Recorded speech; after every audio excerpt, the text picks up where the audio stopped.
How you guys doing today? Um, I'm gonna be just kind of kicking back and playing some video games tonight.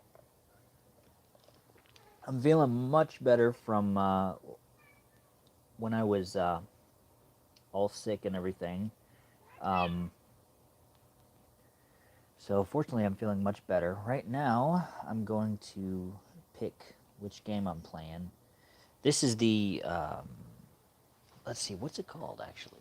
This is my I'm playing on my brother's Switch because I was gonna play a Sega game and I didn't feel like getting the Sega Genesis out and trying to plug that in. So yeah, this is the Sega Genesis Classics collection on the Nintendo Switch. So today we're gonna play my favorite game from when I was a kid, Gunstar Heroes. There we go. And this game right here, um, man, I played this game before I even knew what Star Wars was. This is before I discovered Star Wars, and this little run and gun shooter, it kind of expanded my imagination to some sci-fi stuff, and it's pretty cool. I don't know, kid. Let me guys know. Can you hear the game and me clearly? Because I don't want it to be too loud either way. So if you're having trouble hearing one or the other, let me know in the comments, and I'll either turn the game down or turn it up if I need to. Um, but yeah, this was before I had ever watched any anime or anything, but this game kind of proves that I was always destined to be an anime fan because I always loved the art style and the storytelling in this game. And looking back on it now, after watching so much anime, I can see that this definitely has a strong anime influence to it.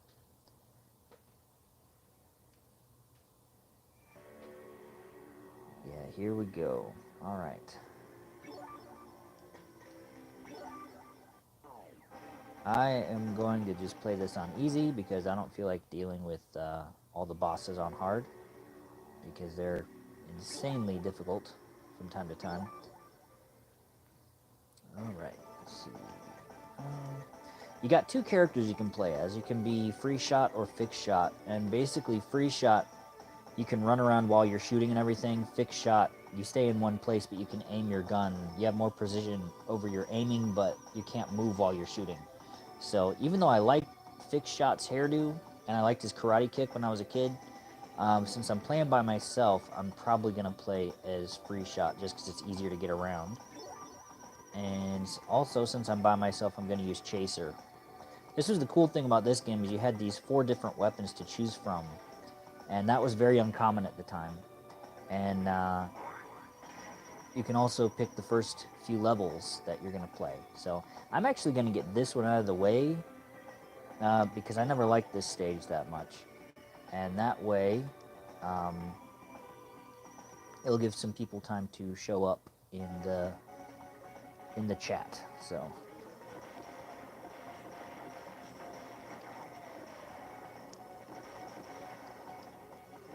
But yeah, this was like everything that 7-year-old me wanted in a video game. Bright colors, explosions, cool music. You got to think, this came out in 1993, and there was so much in this game. Actually, the developers of this game, the main studio they were working for, told them that this game wasn't going to work because they said, oh, there are too many bosses in it. No one's going to like this game. So they broke off and started their own studio, and they put more bosses in the game just because their old boss said like that wouldn't work. So I thought that was kind of funny.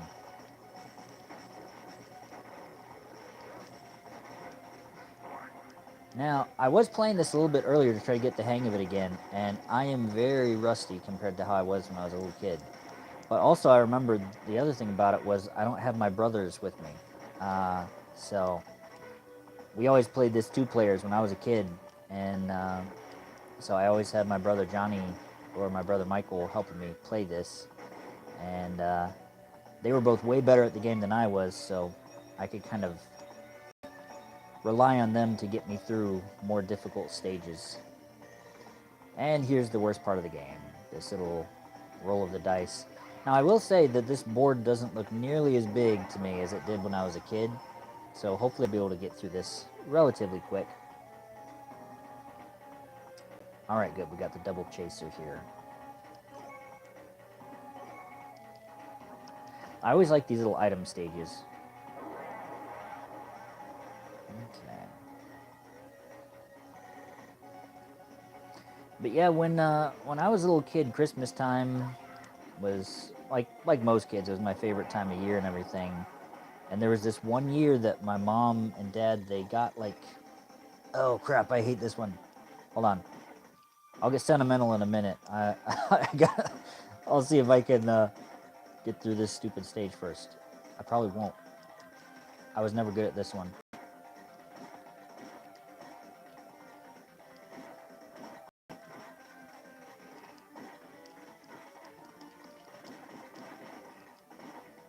Crap. Okay. Yeah, I'm gonna lose this. My brother Johnny, he could get through it, like, effortlessly. Hey, Jacob, how you doing, buddy? Glad you can hear everything good. Okay. Alright. Hey! How you doing? Let me see, that says Frau... Schneidel, is it? Sorry, I can't quite see the name. I think I know who you are, though. Bionic Commando was my favorite. You know, I've never played Bionic Commando. Sounds cool, though. Anything with commandos in it is usually pretty cool.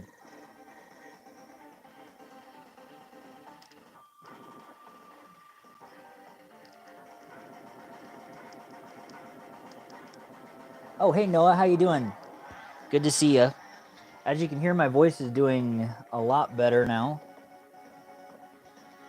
So I'll be able to do that interview on your podcast on Friday.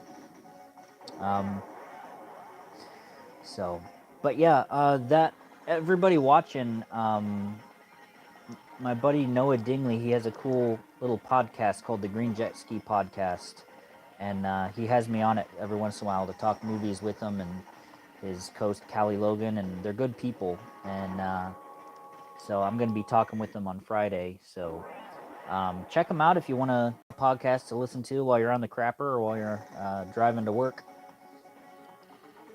I think this week we're going to be talking about Tom Cruise movies and Lord of the Rings, if I remember correctly. Even if we're not talking about Lord of the Rings, I'll probably try to find some way to bring it up, because I like Lord of the Rings. There we go. Alright. Yeah, I'm just trying to get this first level out of the way, because I really never liked this one. The other levels of the game are a lot cooler. So... But yeah, back to my little sappy, sentimental story of the past. When we were kids, we used to get like so excited about Christmas time that like we could barely sleep. And this one year in particular, we were super excited. And my mom and dad, they got us this one like extra little print to kind of like take the edge off in a way. And it was this game. It was Gunstar Heroes, because we didn't know anything about it. They didn't advertise this game well. My mom and dad just found it at Toys R Us and was like, huh, looks like, you know, robots and guns and stuff. That looks like something we'd like. So, greetings, Eternal Death Rex. How you doing, buddy? Good to see you again. Fortunately, I'm much better than I was. As far as being sick goes, my voice is finally recovered. So, I'm always still feeling a little bit crappy in the mornings when I first wake up, but overall I'm doing pretty good now. I always hated this one because they take away your guns, so you have to fight them a different way, and I'm not really good at it. As you can clearly see, I might die here. Crap. I forget the strategy for fighting this guy. But yeah, they got us this one little game is kind of like a way to kind of ease the tension a bit. Let us open one little thing early. And we had no idea what this game was. And then my mom was like, oh crap, this is like the best game we got him this year. We should have left that, like, if they would have known, they would have let it be like our main present, like our biggest present that year. We just loved this game so much when we were kids. And unlike most kids, we didn't like abandon a console after we were done playing with it for a while. Like we played this one even when we had like a Nintendo 64. We were still playing this console, and we were still playing this game. So me and my brothers, we always played this game all the time. And after we saw Star Wars, glad to hear you're doing good, buddy. Let's see, Robo Producer, Bakshi LOTR, and a new movie this year.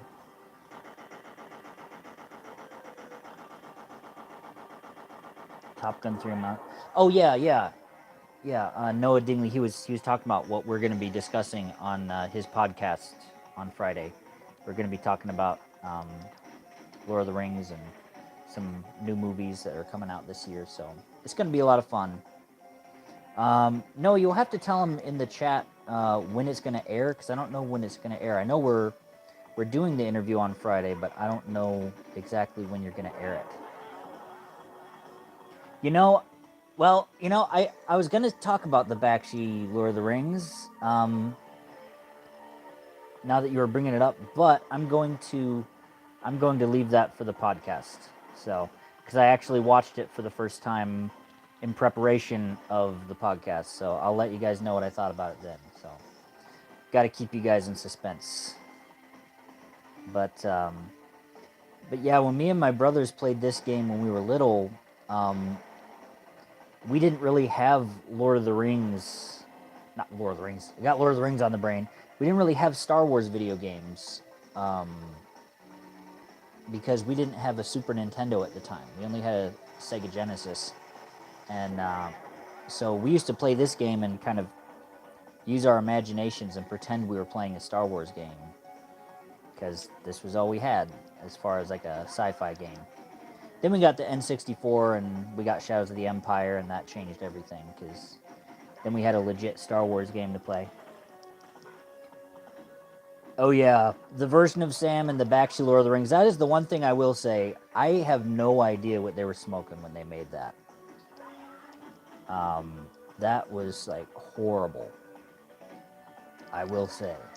I'll go more into what I thought of the thing on the day. Oof.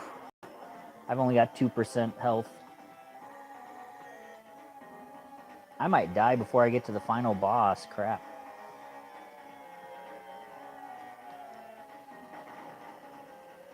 But yeah, as you can see very clearly, I relied heavily on my brothers to get me through this game when I was a kid. Because the cool thing is, when you're playing two players, if one dude dies, the other can continue in. But the only downside is like it takes like half of the one guy's health to come back. So every once in a while, my brothers would have to be like, "Okay, hold on, wait till we beat this boss or something," because it's like, you know, they didn't want me kind of accidentally killing them. Oh, good, I got the item room.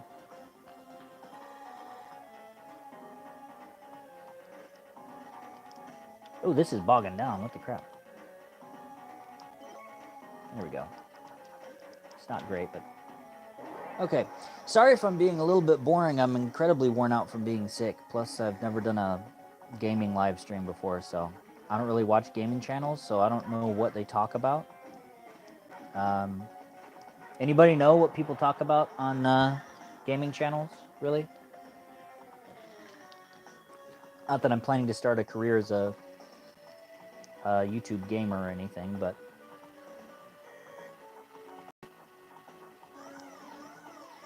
If you guys do enjoy watching me fail at playing video games by some miracle, there are some other games I may play in the future. You'll just have to let me know if you enjoy this more or the drawing videos and stuff. I'm a bit more comfortable doing drawing videos just because I draw all the time, but this is still fun. Oh crap. If my voice was feeling better, I'd probably be doing a whole bunch of stupid voices, but because that's what we used to do when we were kids. We used to kind of, I don't know if anyone else did this, but a long time ago,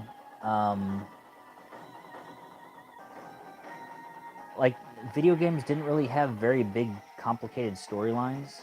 So me and my brothers, we would just, oh hey, Jamie Costa, good to see you. Think of us as your therapist. You know, fortunately, I don't seem to need a therapist, so that's I'm doing pretty good aside from getting over a cold. So, but it's nice to see you.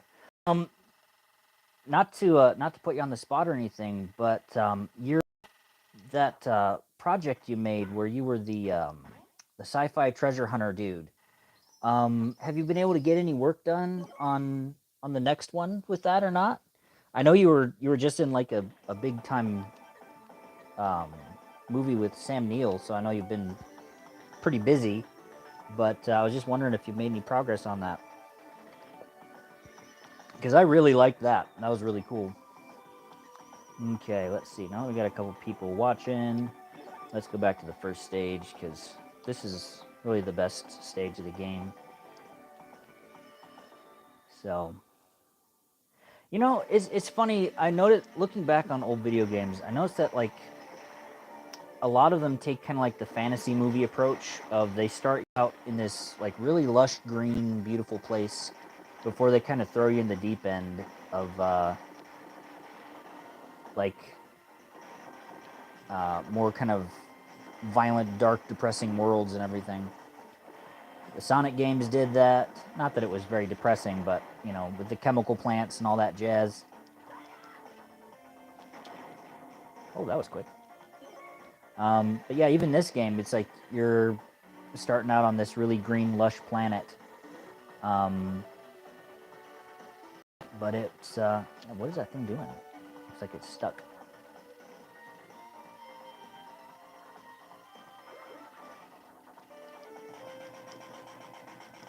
There we go. But yeah, this game, it's like a group of programmers, they broke off from one of the major studios. I wish I could remember which one it was.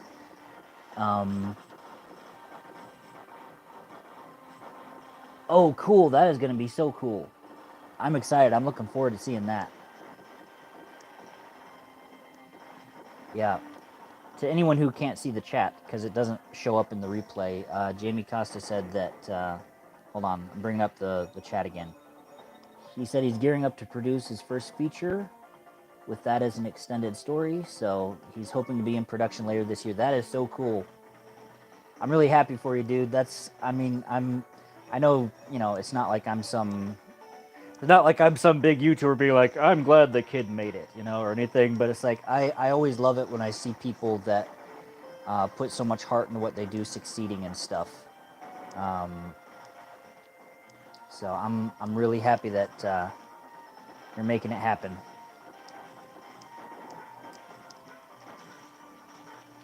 Oh, crap. Just about killed myself.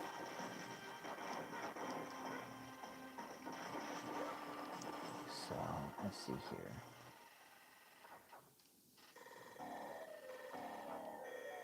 Thank you very much. You know, it always, I never quite know what to say when people say I'm inspiring, because I just feel like I'm just a dweeb making corny puns in a Darth Vader helmet on YouTube. But I'm glad people like what I do. So.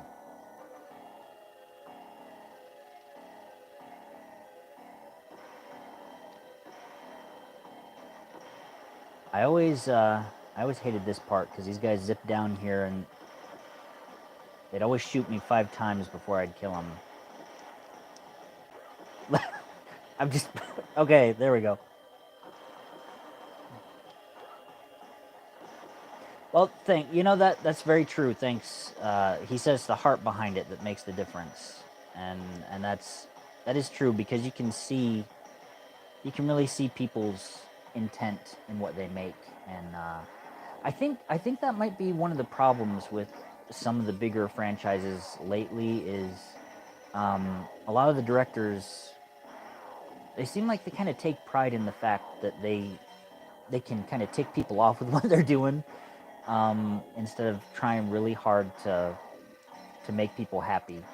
Not all of them, not every director is that way, but you hear a lot of people on behind the scenes stuff talking about their process, and they're more interested in just kind of like changing something that's established rather than trying to kind of like, I don't know, just kind of make people happy, give them a good time at the movies, you know.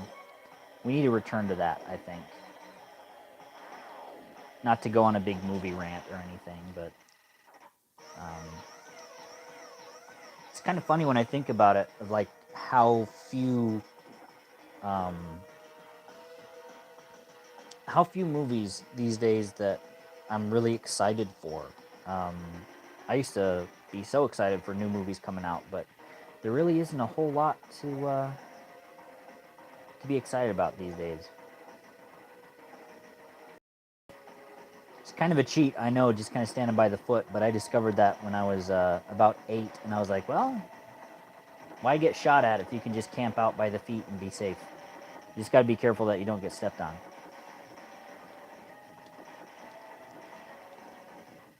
But yeah, stories were so like non-existent in video games back in the Sega Genesis days. What me and my brothers would do while we were playing is like we would make up our own story while we were playing and come up with like names for the characters and figure out we just come up with our own little plot line of what's supposed to be happening.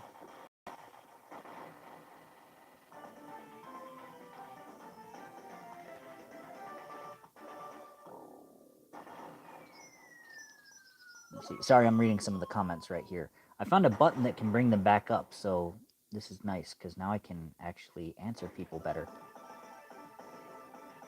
There we go. Oh yeah, that new Jurassic Park game that's coming. That I would probably be terrible at it because I'm not good at survival games, but I really, really want to play it just because the dinosaurs look so cool in it.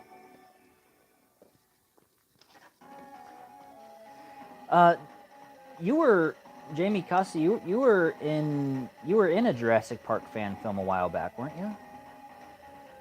I thought I remembered seeing, like, I thought I remember watching a Jurassic Park fan film, and then all of a sudden you popped up, and it was like, hey, that's that Robin Williams guy from who does those impressions. That's really cool. Because up to that point, I hadn't seen anything but your Robin Williams impressions. So then it was kind of funny seeing like, oh, he does serious stuff too. I didn't know that.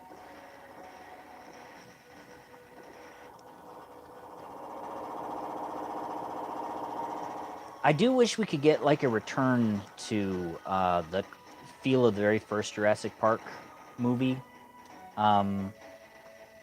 Because I don't know, there's something about the vibe of that first one, that it had the perfect balance of like the science and the thrills and everything. Okay, yeah, I thought I remembered I saw you in one of those. Truth be told, for a while there, I was thinking about almost being like a fan film channel, essentially, starting with Star Wars and then trying to make fan films of all the stuff that I liked. Just thinking about making a Star Trek fan film, but I know there are a lot of rules about what you can do in those because they put such a tight lid on what you're allowed to do with Star Trek fan films. And then I thought, like, it would be cool to make a Jurassic Park one because I used to do computer animation when I was a teenager. And, oh yeah, what was the name of the fan film? The Jurassic Park fan film you were in? For anyone wanting to look it up, because I don't remember it. I just remember that I saw it. I mean, I don't remember the title. I'm bad at remembering titles. When I make my videos, I always have to look up the title of whatever I'm reviewing just to be sure I'm not getting it wrong. But yeah, I was thinking about trying to do a Jurassic Park fan film of my own someday, but kind of figured I probably wouldn't end up doing that just because I don't live in Hawaii, so I'd have a hard time having cool Jurassic Exodus. Okay. I thought it was good. I thought it was pretty cool.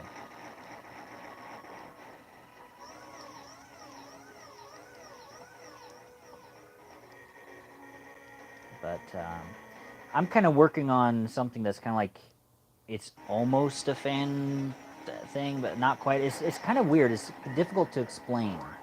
I'm trying to figure out how I can tell people what it is on the internet, because it's like I saw a guy doing the one gameplay video I watched was a dude named, oh, what's his name? Clayton Fioriti, I think is his name. He does Jurassic Park videos, and I watch his stuff all the time because he does tons of Jurassic Park stuff. He covers everything. He's like the Star Wars theory of Jurassic Park, basically. And he was doing this playthrough of an old PlayStation game called Jurassic Park Trespasser. And they had these little audio things they did for the movie, game, where the dude who played John Hammond in the movie, he narrated these like journals of how the park came together and everything like that. And I just really liked listening to those. And I'm like big into dinosaurs myself, so like I've been looking up all this info on these genetic projects they're doing with chickens, trying to see how they can basically they're doing this process where they kind of they interrupt their development when they're in an embryonic stage, and they kind of turn little features on and off in their genetic code to like give them a, instead of giving them a beak, they give them a snout and teeth, and instead of wings, they give them hands and arms. So so I thought like, oh, that's really cool. They haven't like ever like taken the project to complete fruition, but they're trying to figure out a way they can make like dinosaur-like creatures that way. And I thought, well, that would be a cool thing to make a story about. But I couldn't think of what to do with the story. Yeah, it is strange how soothing it is to listen to, even though he's talking about all like the kind of weird, spooky science they're doing. And basically, I was inspired by that to write kind of my own little story where it's not really Jurassic Park, but it's about a guy basically like John Hammond who funded all this research to do that like DNA chicken version of dinosaur stuff. Because I always thought like, well, it's kind of cool that they're doing that on chickens, but what if they did it on something cooler like a cassowary that already seems basically like a velociraptor with its big toe claw?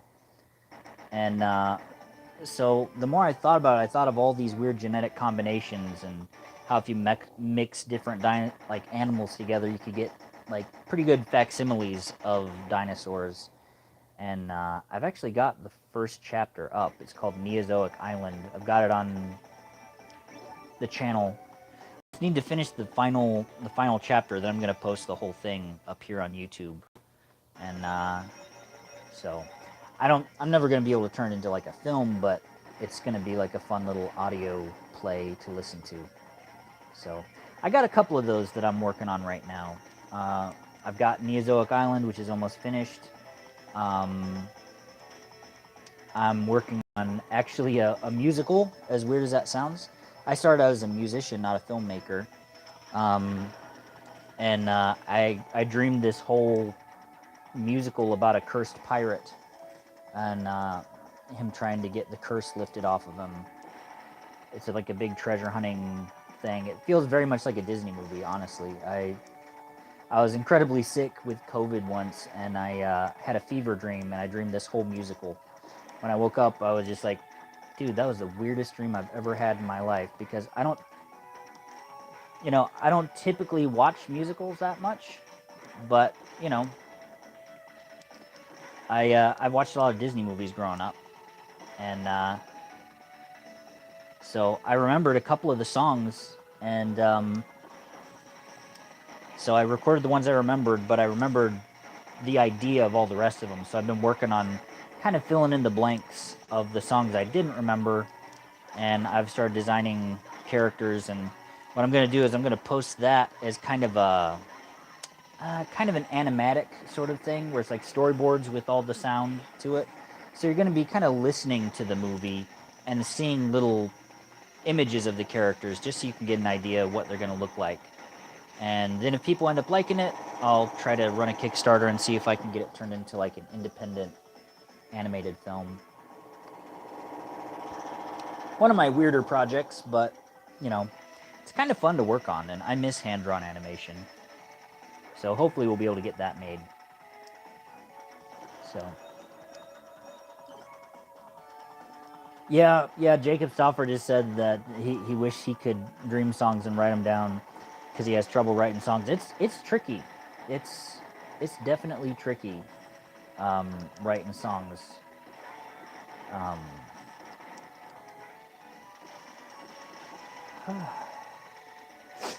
Sorry, I'm trying not to sneeze here. I think I'm allergic to my cat a bit, because when I was house sitting for my sister, when her and her family were out of town for Christmas this year, I noticed I was not sneezing and sniffing as much as I usually do, and then I got back home where my cat was, and suddenly I was sneezing all the time.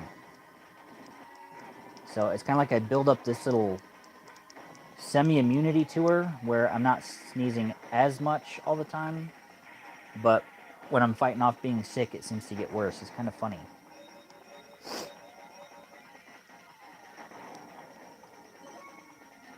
But yeah, we have a lot of wacky projects that we're planning for the channel. A lot of big stuff that we're working on right now.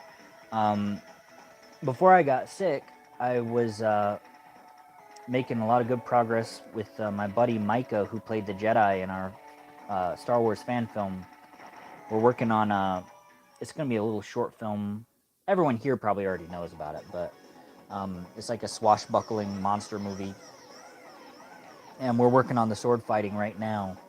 And then we're going to buy a new big green screen, like a 20 by 10 foot green screen, so that we can have enough room to sword fight in front of this green screen, so I can put us in cooler locations, because, you know, shocking as it may be, there aren't a lot of really cool Gothic locations in Oklahoma. If you want a lot of flat ground and scrubby trees, it's a great place to film, but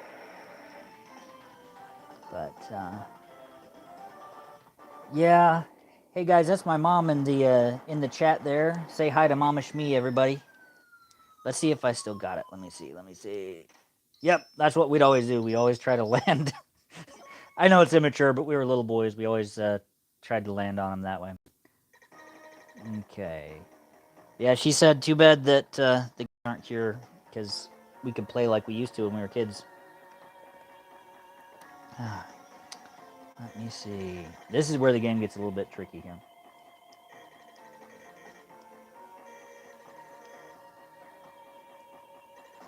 Man, I wish my voice wasn't still quite so...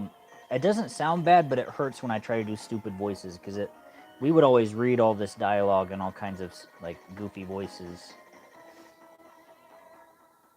when I was a kid. This right here was my favorite level of the whole game, because it just kept going and going and going.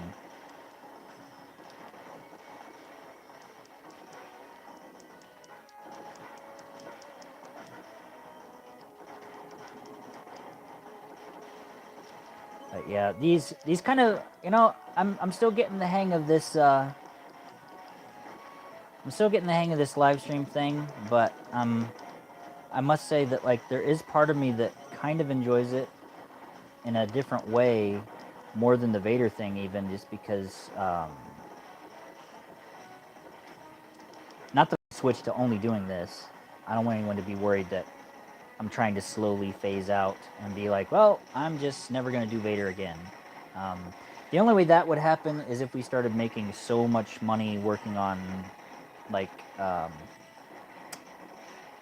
independent film projects that I didn't have to keep up my weekly videos, but, you know. I haven't even gotten my first YouTube payment yet because I haven't hit that $100 barrier that they have before they pay out.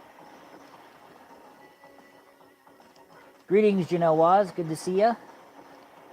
Yeah, this right here, this is my favorite game growing up as a little munchkin. But we got this for Christmas one year, and my mom let us open it early to kind of diffuse a little bit of the Christmas excitement, because I wasn't able to sleep, because our birthdays are right around Christmas too, so like it was a very exciting time of year when we were kids. And we would get so excited we couldn't even sleep, hardly. So Mom and Dad let us open this one early, because they're like, I don't know. What we really wanted was, I think it was one of the Sonic games, and I think there were two games in particular that I really wanted that year. It may have been the Jungle Book game, because that was like my favorite Disney animated movie, but I don't remember for sure. So they just picked this one up because it was like on sale at Toys R Us or something. I don't remember exactly. I only remember them telling me about it later, because, you know, obviously I wasn't there with them when they were shopping, because it would have spoiled the surprise. But they saw this game, and it was cheaper than the other ones because SEGA wasn't marketing this game. They kind of didn't want it to do well, because the guys who made it, they crammed so much into this game. They were like, crap, if this gets popular, that's going to make every other game really hard to make, because they put so much extra into it. So they kind of marked it down, and they didn't really want it to do well. They didn't market the game at all, so we didn't even know anything about it. It was just they saw this colorful game package of robots and explosions and thought, yeah, they'd probably like that. So they let us open it and play it early, not knowing that this was actually the most fun game we got that year. So I remember they got home that night. We were living in Ohio, so it was like all cold and snowy, and they got home with this, with all the Christmas presents, and we had to go hide in our room while they brought them all in so we wouldn't see what we got. But then they had this one game that we knew we were going to be able to play the next morning when we got up, because we were, you know, off from school and everything. It was funny because, like, as excited as I was to play this new game in the morning, I finally slept that night because, like, I knew I was going to get to open something. And then we played this game, like, almost all day. And we didn't usually play video games a whole lot. My mom was smart about that. She kind of regulated our video game playing a bit. So we did other things, had to use our brains a little bit. But yeah, this game, like, changed everything for us as far as video games, and it really expanded our imagination too, because we started you know, drawing all kinds of space stuff, and because we'd seen, like, the old original series Star Trek, but we hadn't seen Star Wars yet when we were playing this game. So this was kind of like one of the biggest sci-fi things we'd ever seen when we were that age. I think I was like 7, if I remember right, back then. And so this game came back up. It came out in like 93. That's a long time ago. This is like, put it in perspective, that's like the year, like, Jurassic Park came out. This was the game. And this was the peak of graphics in video games at the time. It's kind of funny when you think back at stuff. When I always like to go back and think like, okay, what was coming out around this time or that time?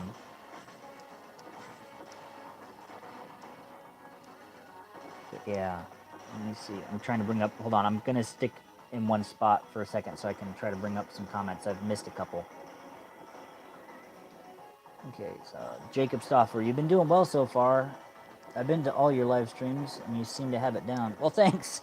I always feel like I'm just kind of jabbering pointlessly, but that is one of the things that's kind of nice about it compared to the Vader stuff, because I always have to try to be. I always have to try to research everything so much to try to make sure it seems intelligent and well thought out, and it's kind of nice just being able to ramble and be a goofball sometimes. But yeah, this game came out in 1993, and that's so long ago now. I'd be playing it on my actual Sega Genesis because I still have it, but I just there's a whole bunch of crap piled up by the TV right now, and because I've been sick all week, so I haven't been cleaning up the house very. But so I didn't feel like trying to clean everything out of the way and plug in the Sega. So I'm just playing this on the Switch right now with the Sega collection.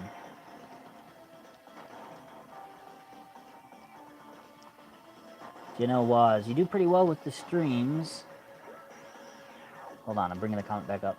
I'm always worried if I ever stream that I wouldn't be able to keep it interesting for long.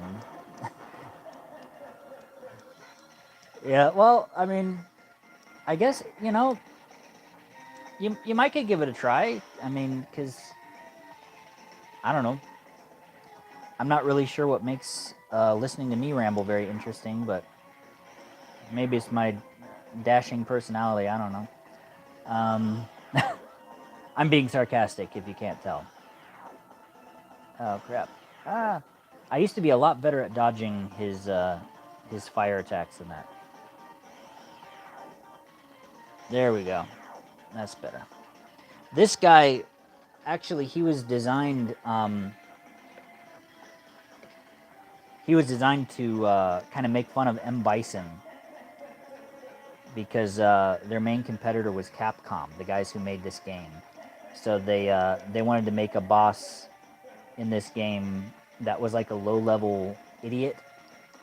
He's not the main villain. He's like an underling for the Emperor, and he's kind of a goofball in the story of the game. So they decided, hey, let's take M. Bison and have him be like the dopey villain in our game. That'll be funny. I always liked how in old video games, like, the whole, like, rights issues with characters were way less stringent, so you'd get all kinds of funny things like that where games would kind of make fun of each other. Oh, crap, I just died. I'm gonna go back to the beginning, I think.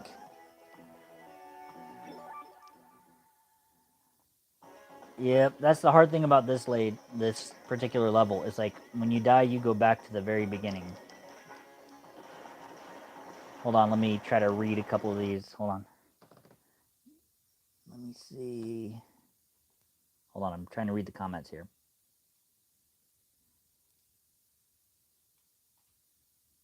If we would have known... Oh, yeah, my mom just said that if they would have known it would have been this cool, they would have given us a different one to open a different game, because we kind of... we opened the best one early that day. So let me see. Jacob Stoffer says, since I only have one gun because I continue back in, I die if I pause this and try to read the comments. If I live stream and played... I'd live stream if I played more instruments, though. I don't want to do a live stream because I feel like if I did, I would just get stupid song requests. Janelle was Freebird. It's funny you said that, Janelle, because that was like a running joke. That was like a running joke in my youth group when I was growing up, because I always played guitar, and everybody knew I didn't play that game. I mean, I didn't know that song. I didn't play that song. But they would always be like, "Play Freebird." That seems like that's like, I don't know. It's like a joke among guitar players that everyone always asks them to play Freebird. I don't know what it is about that song because I've never even heard it. But I always had to disappoint them because I never played Freebird.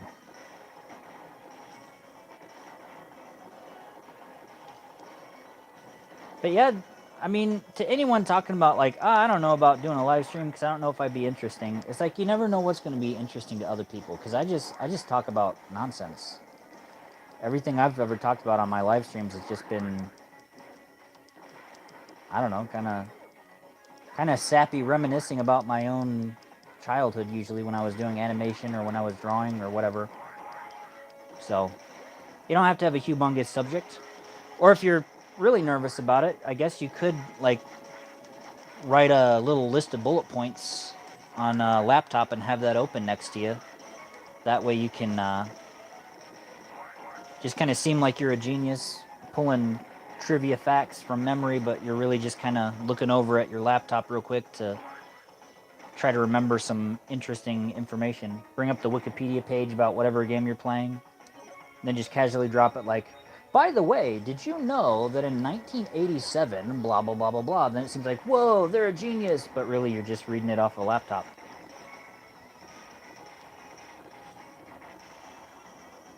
It's not your fault if people think you're smarter than you are, so it might make you entertaining to people. That's the benefit of doing my Vader stuff, is I research all my videos before I do them.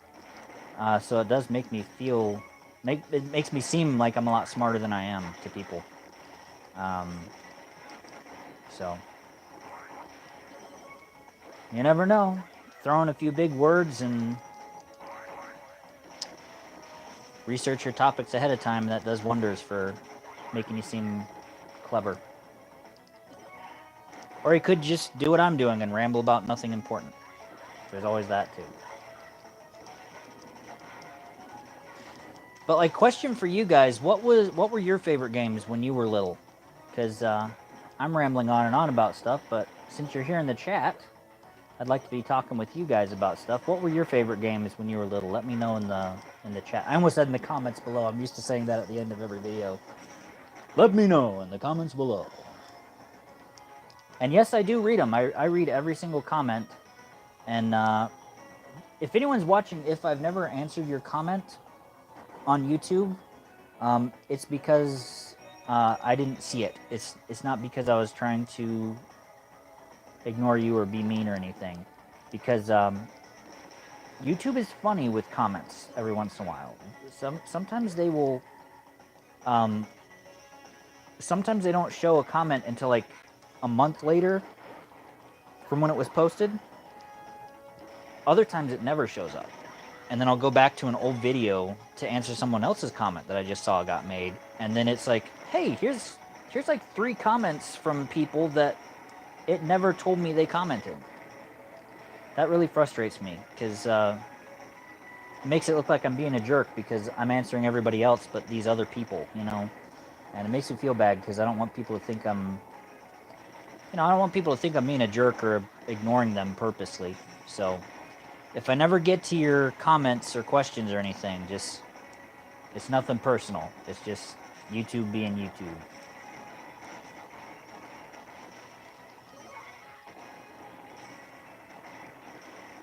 Now, if I had like 6 million subscribers, I mean, I wouldn't be able to answer everybody's comments, obviously, but I still try to answer the best ones. I've answered. I guess I will admit there have been a couple comments I've left unanswered on purpose.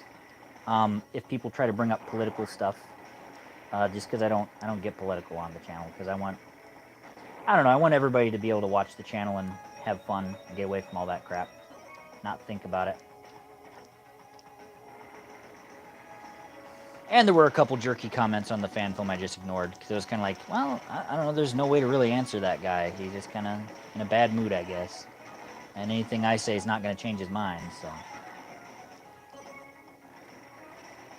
I've had people tell me that like, wow, you're so nice to people in comments when they're mean to you. I'd pick a fight with them or whatever, you know. But it's like, do I like reading mean comments? No, but at the same time, it's like, I mean, what I do on this channel is like, I rip apart other people's movies. That's what this channel is about, you know. Like I try to be nice about it, but not so much in the earlier days of the channel. I had a bit more of a snarky sense of humor, because that's the easiest way to make jokes, is to be a little bit sarcastic and poopy about things. But so yeah, so since I've made a lot of jokes about other people's films, I don't really do it to fan films, but since I tear apart films all the time, I feel like it's only turnabout's fair play if someone didn't like what I made, if they want to say mean things about it. So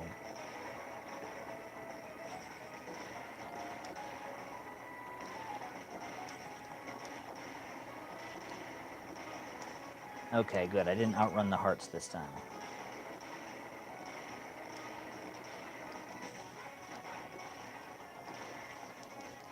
I forget how to make this thing drop more. There we go. Yeah, I'm realizing more and more how much I relied on my brothers to get me through this game, because I'm having a hard time with it on my own here, and I'm not even to like the difficult bosses yet. But we'll see if we can make it through. This is one of the coolest reveals to me too in this game, coming up in a minute here. If I can manage to beat the boss. At least to me it was cool when I was a kid, because I wasn't expecting it.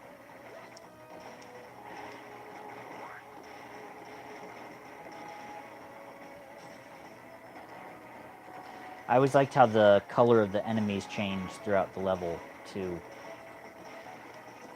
After I saw Star Wars for the first time, those walkers were extra cool to me, because I thought like, hey, they're kind of like ATSTs. ATSTs were always one of my favorite vehicles in Star Wars. They're basically like a mechanical T-Rex with guns instead of arms. Oh crap, I'm gonna die. I've only got 3% health, and I gotta try to beat this whole guy.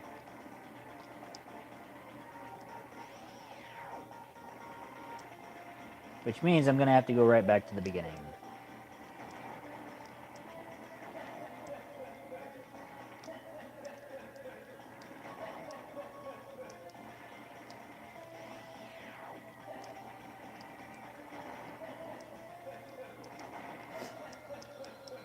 Whew. Sorry, I'm getting carried away trying to, like, not croak here. Man, I've been playing for like an hour already. It doesn't feel like it when you're, there we go. Oh well.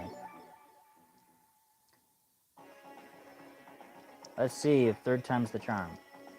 If not, I may have to just kind of call it a night here with this, because, I don't think you guys want to watch me play this same level for like the next half hour. I was hoping I could get a little farther in it, but like I said, my brothers really did a lot to help me get through it when I was younger. And apparently I still need them around, so.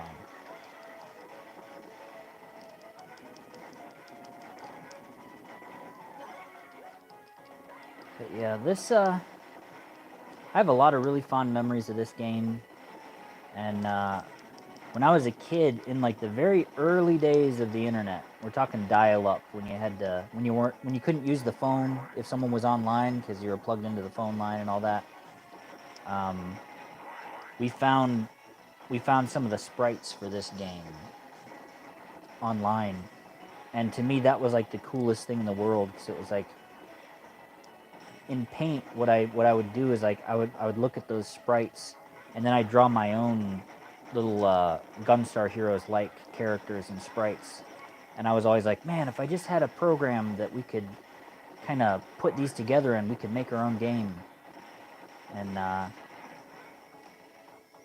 I actually have a crappy little program that can make video games, but I don't know how to use it. My brother's the smart one. He knows how to do the programming of it, and but he's so busy now, he doesn't really have the time to mess with that stuff. But we're hoping we'll be able to make our own little side-scrolling game at some point.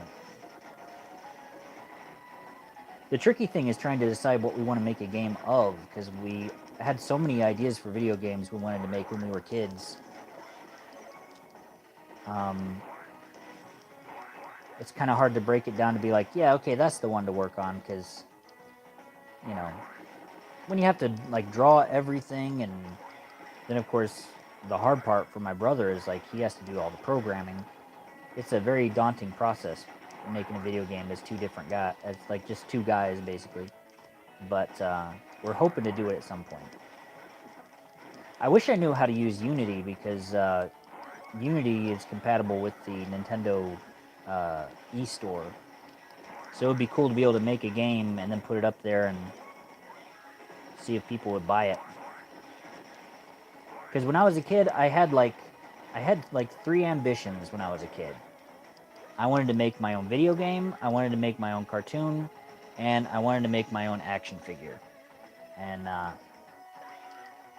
hopefully with 3D printing, in a couple years, I'll be able to do that action figure dream. I've made a couple of short little animations, but I've never made a full-on cartoon before. I did that Jedi Z cartoon and the little Darth Vader Gendy Tartakovsky thing, but nothing big. And I'd like to do something that's original at some point. And then if we could finally make a video game, that would be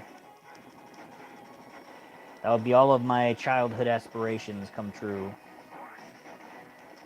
So, because I can handle the art design and the music for any game we'd make, but I need somebody to do the smart part of putting it all together and turning it into a game. So, I tried to learn the programming for all the coding and everything, but it's just I don't have a brain for it. And also too, I'm kind of dyslexic, so all the code it gets confusing to me, because like I invert numbers all the time. So with coding, it's like if you have one little number off by just a little bit, it throws off the whole thing you're trying to do, and a character won't move properly. So I need someone smarter than me to handle all that technical jazz. I'll just do the animation and backgrounds. That's the fun part, anyway, to me, is the creative side of things. I've only learned, like, all of the editing for visual effects and everything. The only reason I'm any good at that is just because there's still a creative element to doing green screen work and lightsaber effects and solving those kind of problems of how you're going to try to make a model work. Filming it in front of some green and trying to make it move through a background. Even though it's a technical thing, you have to learn the software, it's still a creative endeavor, which is why I think I can do it.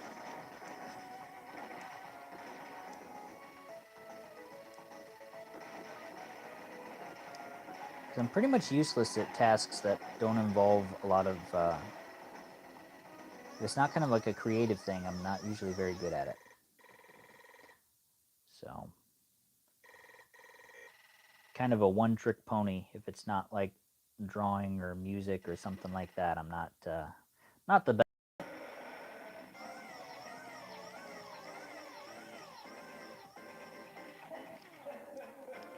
Okay, now that I got the chaser on him, I might be able to beat him this time.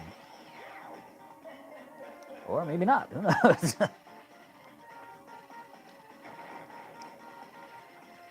Because I shouldn't count my space chickens before they're hatched.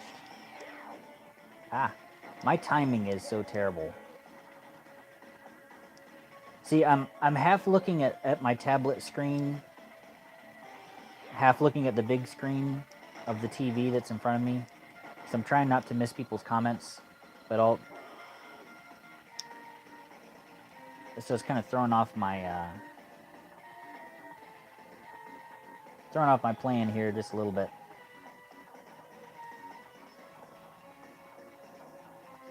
Oh, sorry, I missed your message about having to leave, Janelle Waz. I know this is probably like an hour after you've been gone, but it was good seeing you again, as always.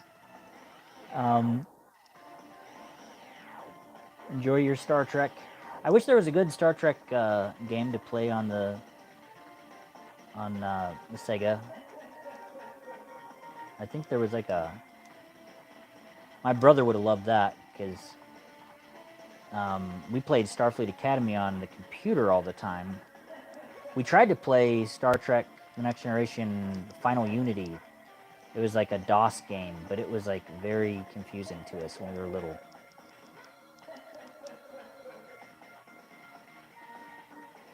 I always just kind of... Whenever it was my turn to use the computer, I just kind of... I played around in this game called 3D Dinosaur Adventure. It was like there really wasn't much of a game to it. It was just a lot of facts about dinosaurs. Okay, here we go. Here's the big reveal that I was talking about. It's going to be very anticlimactic to anyone who hasn't seen this before, I'm sure. But when I was 7 and I didn't know this was going to happen, I thought it was pretty cool. That's the evil Emperor. He's a bit more like Darth Vader than the Emperor, honestly, but...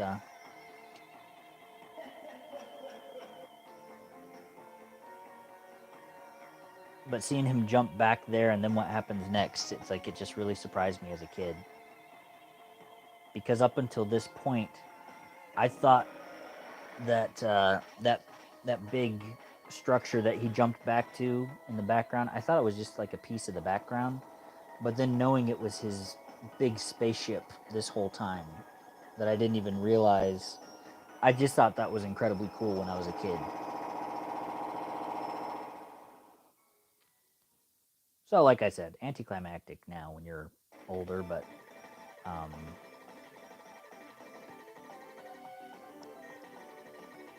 yeah, if you're wondering why, I just thought of this right now. There's so many times in the show, in the Vader show, when I'm talking about things, I'll talk about like a small speedy spaceship, and I just realized I say that all the time because when we were playing this game, this guy said, I dug up this small, speedy spaceship for you. So that's that's kind of funny. I didn't even realize that's why I always say that. I've been quoting this game for years and didn't even realize it. Because it's so much in the back of my head from playing it so many times. I don't know how many hours I've spent playing this game throughout my life, because it's just...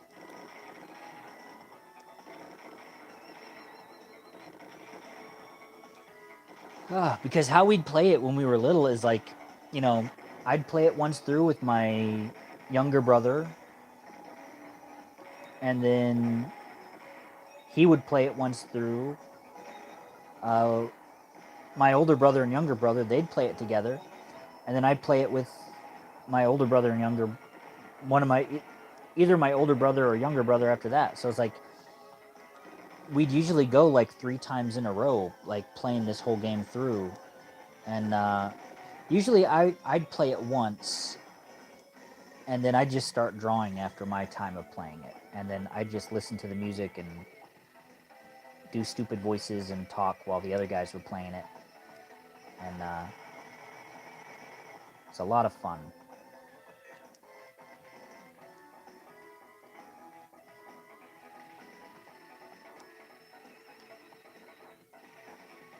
Yeah, it always amazed me how big this spaceship was when I was a kid, because we played this before I saw Star Wars, so I hadn't seen a humongous Star Destroyer before. The only spaceship I'd ever seen was, you know, the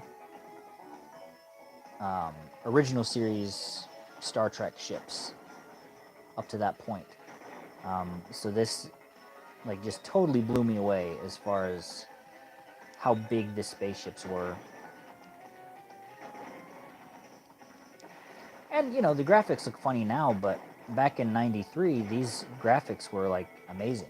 This is, like, the best any video game looked at that time. That was kind of a funny time with video games where, there was a lot less of a distinction of, like, oh, that's a kid's game, and that's not a kid's game, you know?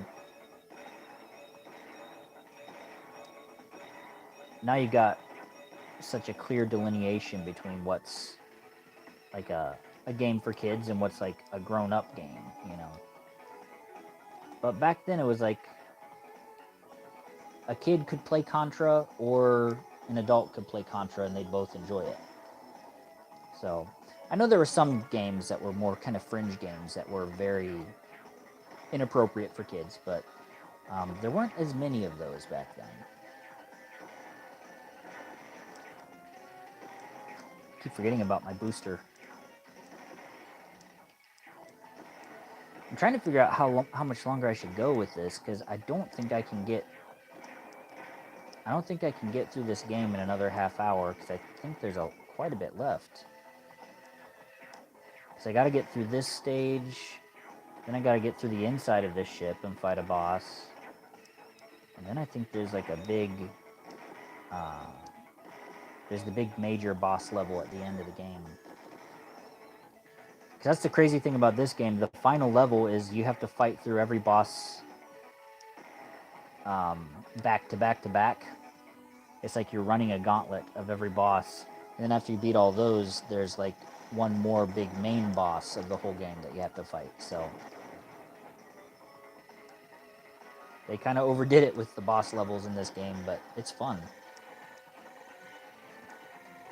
Makes you feel like you've accomplished something when you're done with it.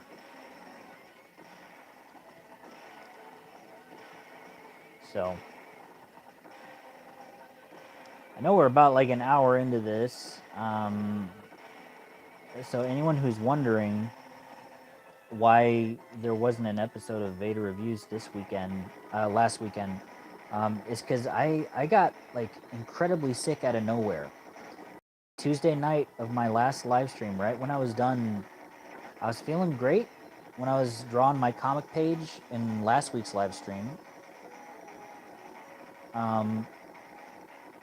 And just later that night, I started feeling horrible, and the entire weekend I've been incredibly sick.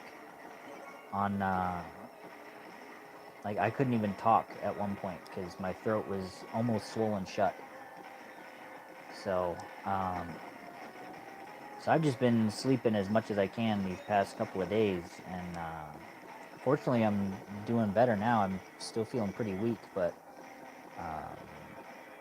my throat's not hurting anymore, unless I do like weird goofy voices, which is why I'm being kind of boring this time. I do apologize if I'm being really incredibly boring, because I feel like I'm not being particularly entertaining, but I wanted to post something. I don't know, maybe it would have been better to just wait until I was feeling totally better to do that. See, because I never know what to do with YouTube. Because some people say it's important just to keep posting, just so you have content up. But I always kind of feel like, well, is it really? Because like, if you keep posting crappy videos, is anyone gonna want to watch you? You know. So I never know if it's more important to have a video up, or if it's more important to just wait until you put out something that's like really, really good. So. I mean, I've been at this YouTube thing for I think like 5 years now, and I still feel like I don't know what I'm doing half the time. So, because I'll try to do like, hey, trending topic, this should be popular, and then nobody watches the video. So it's like, I don't know what I'm doing. I'm just sort of stumbling through the dark, trying to figure out the internet. So, I'm monetized now, though. At least there's that.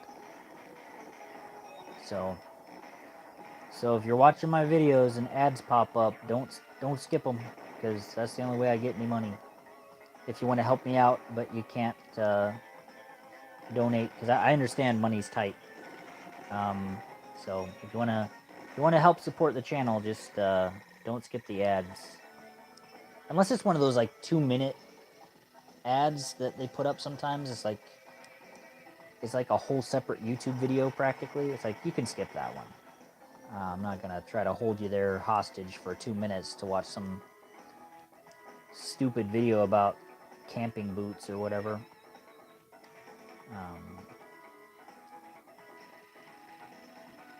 I don't understand why some of the ads are that long, then other ones are like literally 30 seconds.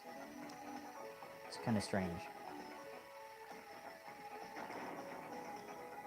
If anybody's still there in the chat, are there, let me see, are there any old games that you guys would be interested in seeing me play? Because I can't really guarantee that I'd be able to play any new games just because I don't know if I'd have it. But, like, I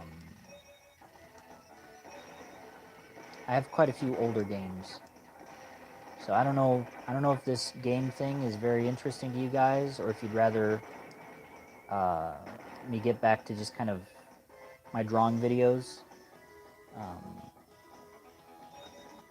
Because it's fun kind of experimenting around with different kinds of videos, but the main thing I want to do is make sure I'm making something that you guys want to watch. So just let me know what you would prefer. If you like this video with the video game thing, let me know and I can make other gameplay videos later on. Or if you'd prefer for me to get to back to drawing stuff, let me know that, and I will make sure to do drawing videos in the future. Because I never want to just make a video that, you know, no one's going to enjoy watching.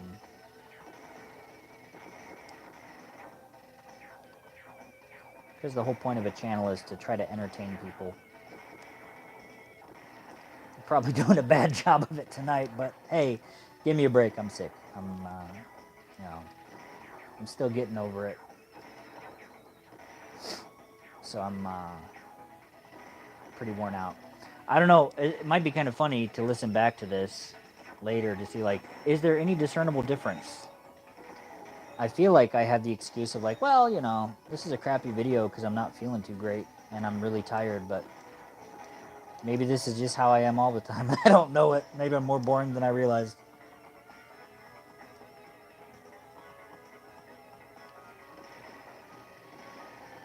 Okay. Oh, crap. I think I might die again.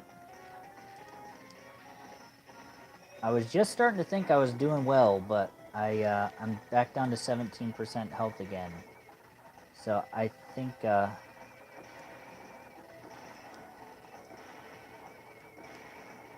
might call this a night pretty soon here. Because the chat's... Oh, crap. Okay, what is going on here? Because now it's showing up... Okay, hold on.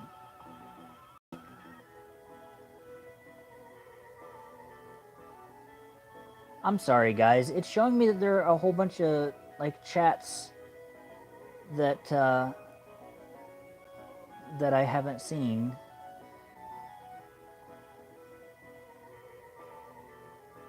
Crap. Okay, I've been thinking no one was talking to me this whole time. Sorry, guys. It turned off the chat window for me. So there's all kinds of stuff that I haven't answered. Hold on. Let's see, that was at 8 p.m. So my mom said, Dad says hi. Hi, Dad. Sorry for not saying it for so long. Frau Schneidel, I think, says original Metal Gear 2, Solid Snake. Robo Producer said Castlevania 2 was his favorite.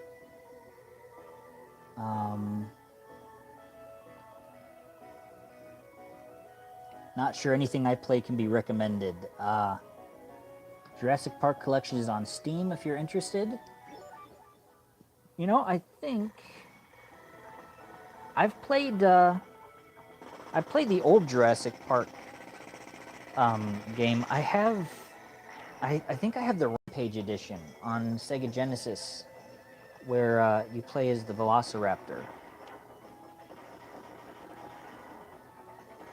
Hey, you know, if he would like to do an interview, I would be totally down for that. Noah, that would be really cool. Because I'd love to have a chat with him sometime. That would be really cool. I'm really sorry, guys. I've been sitting here just kind of like not knowing what to talk about. Just rambling on like a dweeb. And there's all these comments that I haven't seen that you guys have been posting. I'm really sorry, guys. I'm, you know, I'm bad at this live stream thing right now. Hopefully I'll get better at it, but I had the live chat thing pushed so it would show me the comments, but it had the screen up and it wasn't showing me any new ones were coming through. So sorry for not interacting with you guys for so long. I thought no one was talking in the chat. Okay, now it shows up. Yeah, no worries, man. Sometimes live chat talk to each other too. Okay, well, I'm glad you guys were talking to each other at least and having some fun. I blame YouTube, not you. That that's a pretty good way to look at it. See, now they're popping up, but they weren't showing up on my screen before. I kind of wonder if maybe I'm having so much trouble with the comments because I'm doing this from a tablet, and I don't think that's the main. I don't think that's the main way you're supposed to do a live stream, is putting a tablet on a tripod. Thanks for being understanding, guys.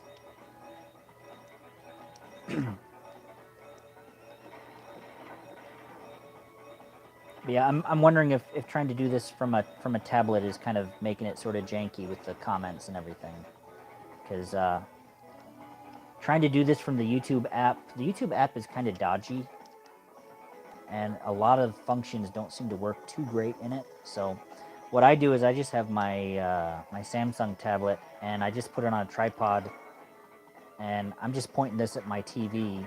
As you can probably tell by the stunning HD crisp picture quality. So I don't have any fancy like game capturing gear. Oh crap! There I go again. You know, I think that'll be it for this. Let me just for the last few minutes here. Let me try to find another little game, and then if anyone else comes in late, they'll be incredibly confused because they'll be like, "This isn't Gunstar Heroes. What is this?" But let me see if I can find uh, another game that I can play for just a couple minutes, and then we'll call it a night. Let me see. Let's look through the library here. Let's see what do we got. Alex the Kid. That's pretty stupid.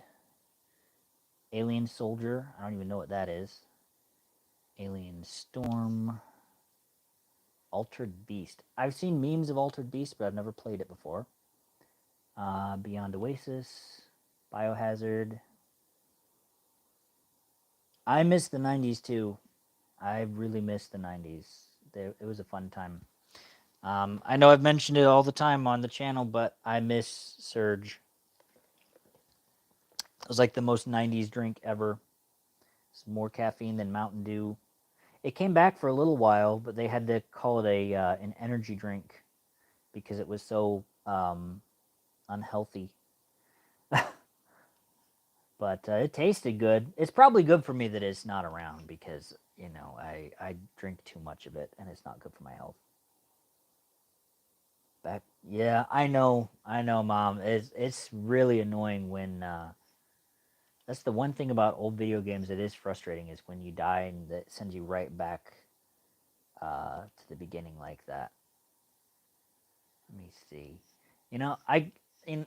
Should I do one of the Golden Axe games? Those are like a crappy little beat 'em up. I'm thinking a Golden Axe, Streets of Rage, one of those, because that's like a goofy little beat 'em up too, or one of the Sonic games. Or I could show you guys Vector Man.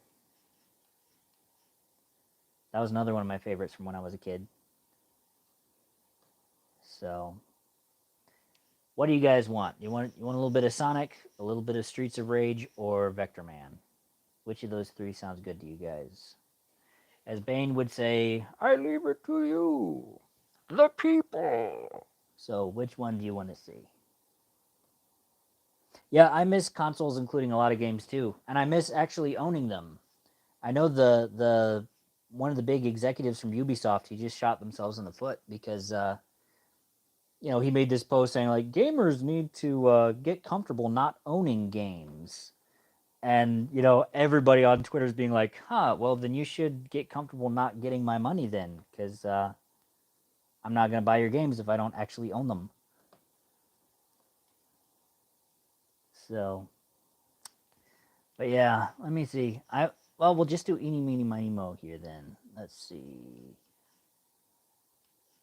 Let's do Streets of Rage 2 just because I'm feeling so tired. I don't think I'd be very good at Sonic. Now I never had this one when we were kids, but I do love me a good beat 'em up game, and a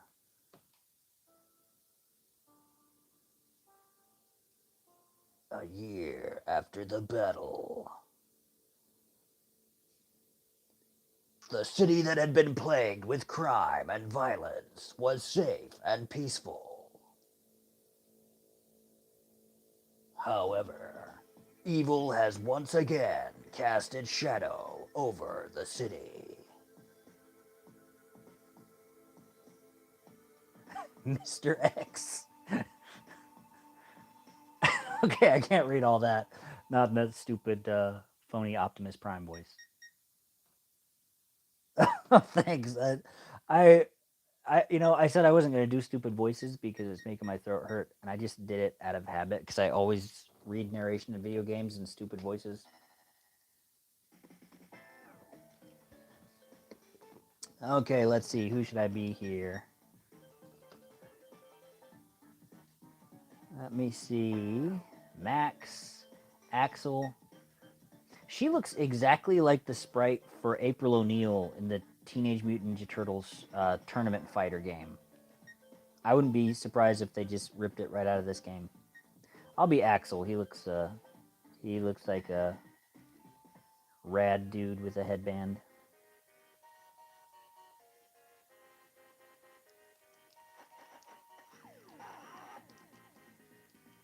I've never played this game before, so let's see. Figure it's a beat 'em up, so it can't be that complicated.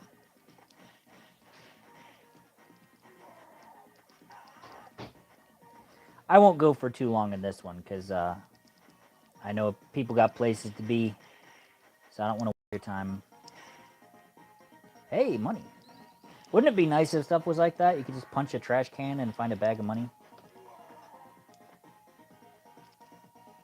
He doesn't have a run, does he?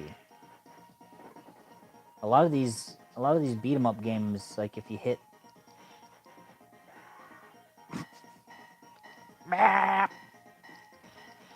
That's one of those things about these crappy old fighting games that I love is like the dumb sound effects.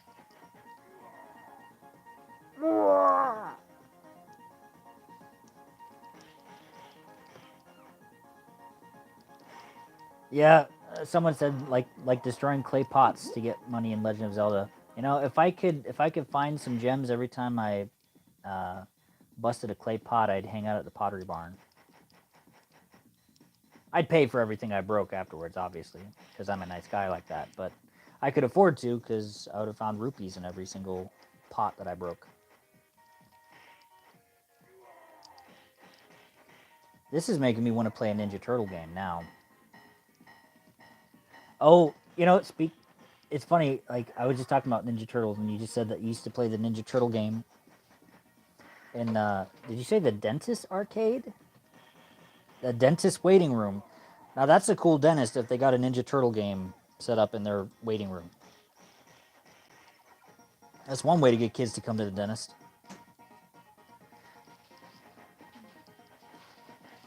I always played.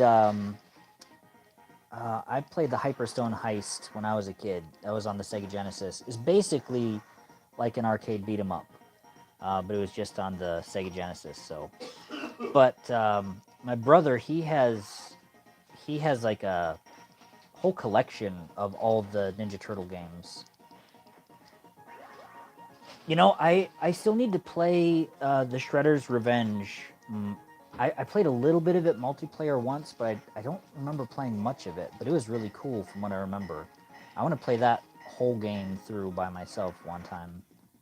And I don't know, maybe I'll have to do another one of these if people tune in for another one of these video game live streams and just make it a Ninja Turtle night where I just kind of cycle through Ninja Turtle games in that collection. So that way, if I'm doing too crappy at them, I can just swap out for another game I'm better at. You played because you're tired. Yeah. So this is actually a pretty fun game. What was that? That sounded like Daffy Duck. That was like Daffy Duck's evil laugh from old Looney Tunes cartoons. Of course, this probably was like the 90s. And in old video games, they weren't as picky about rights issues. Is this guy a boss or what? Yeah, that's always how it goes, isn't it? Someone just said, like, pretty fun game, gets hit with a knife. Well, I mean, it was fun for him. He had his maniacal laughter and everything, so. You do have a pretty limited move set, I gotta say. Not that I have a big, huge influx of viewers, but just in case anyone's new here, I was playing Gunstar Heroes, but I kept dying, so I started playing another game. I need to do another live stream, though, sometime, if anybody watches this. If this gets, like, 10 views or something, which I have a weird feeling it will, I may not do other video game stuff, because I don't know if many of the people that follow this channel are super into video games, because whenever I tend to cover video game topics, those video games do really bad, so maybe doing a video game live stream was a bad idea.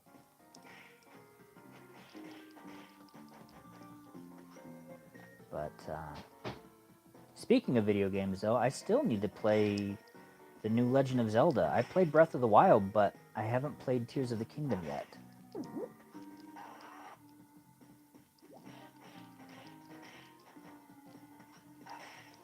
So I've seen my brother playing it, and it looks a lot more complicated than Breath of the Wild, so I don't know if I'd be very good at it. It's not polite to hit a lady, but...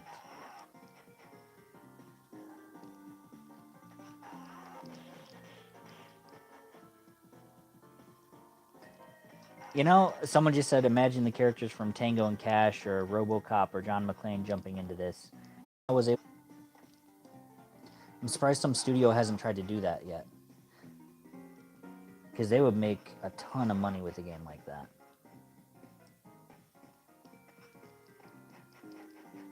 I think Rambo would probably be my go-to guy. I guess she was the boss of the level. Ooh, we got mood here. We're fighting in the rain. Gritty like a Zack Snyder movie. Oh, here's a real boss. Okay. I forgot. Yeah, in beat-em-ups, the bosses are always bigger than you. They're always faster than you as well. Uh-oh. Yeah, I'm probably going to die in this one pretty quick, too. I thought I was doing pretty good, but I guess I just hadn't gotten to any of the real challenging characters yet. Take that, Mr. Barbershop Quartet.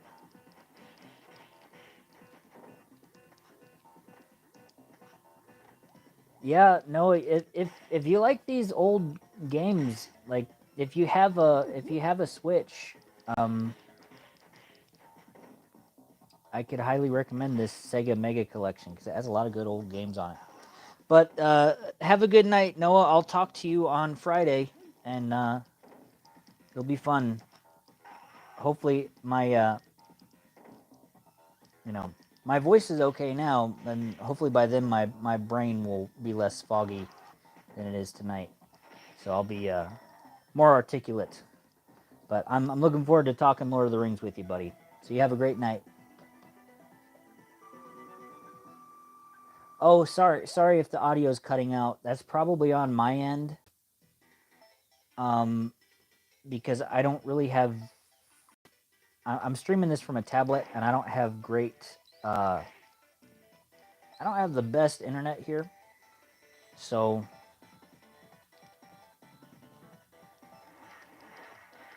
Can you still hear me, guys, or is it still cutting out all funky?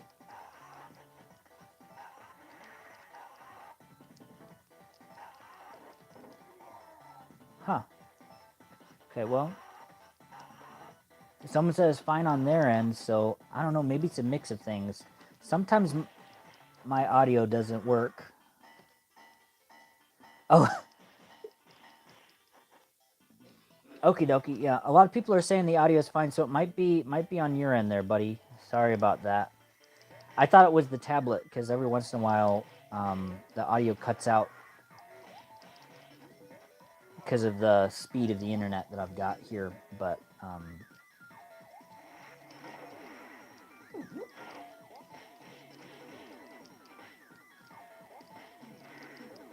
yeah, these.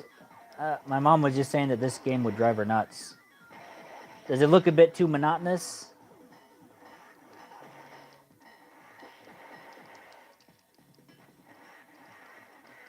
Oh, I always hate these motorcycle guys that show up in beat 'em up games. They had some of those even in the Ninja Turtle ones. They would have like foot soldiers on these little bike things, and the advantage of the Ninja Turtle game was that it had the fun of a beat 'em up game, but you also had some speed. You could move in those games a lot better. I feel very kind of trapped with how slow this guy is.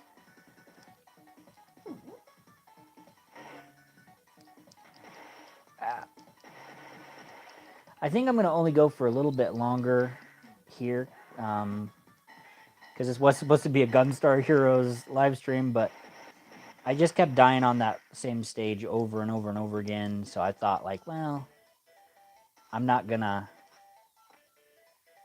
get any farther in this. I don't think. It's kind of funny seeing these old beat 'em up games because I'm always thinking, like, is this what Japan thought America was like in the 80s? Because they watched all the movies where all the bad guys wore such goofy outfits? Or were they just trying to do kind of like a heightened comic booky version of America? I'm always curious. I'm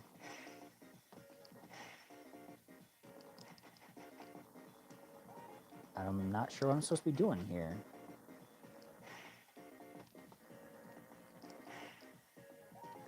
Yeah.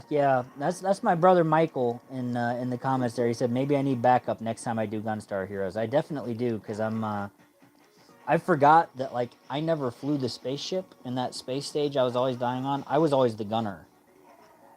When you're playing it 2 players, one guy flies the ship, and then the other guy controls the gun turret. So yeah, I'm not used to having to fly around. These weird little guys I'm fighting, they almost look like the Predator. I have no idea who they're supposed to be, or even what they're supposed to be, because everyone else is just like a weird gang member, but then they're like these freaky dudes like in Predator costumes, or at least that's what it looks like to me.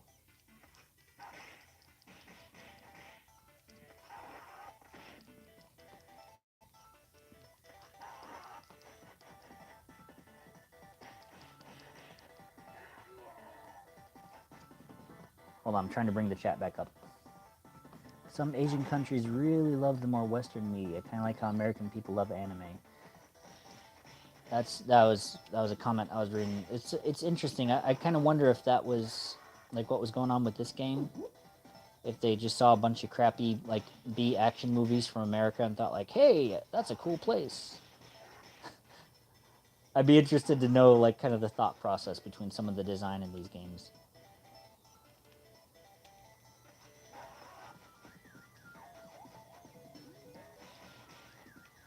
enemies are a lot more run-of-the-mill in Ninja Turtle games because they're always just the foot soldiers.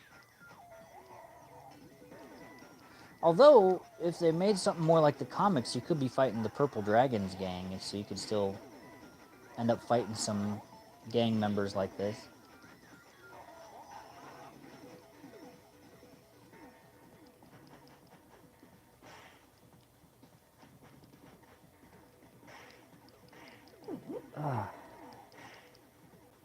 Let's see. You know, yeah, you never know. Someone just said like maybe Terminator or Xenomorph might show up in this. There were some really weird bosses that would show up in video games around that time. Around the time of this game. I've never played this game, so I don't know for sure if that would be in here, but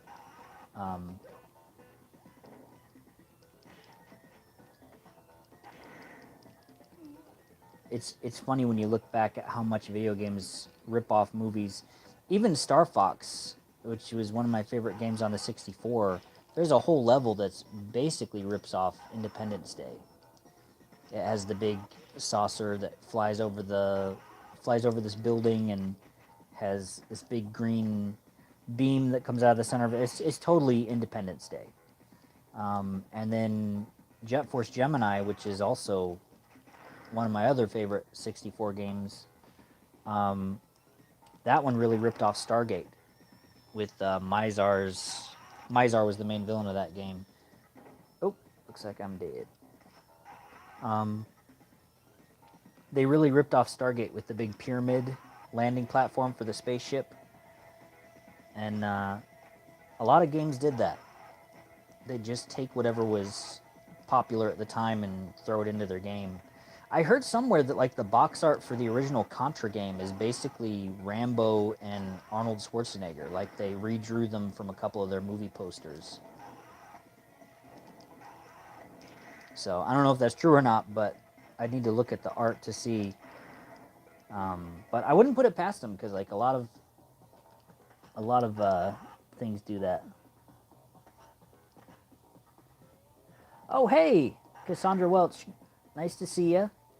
Sorry, this is a different game. I've been playing Gunstar Heroes for a while, but I kept losing when I got to a later level, so I just kind of switched up to another game a little bit.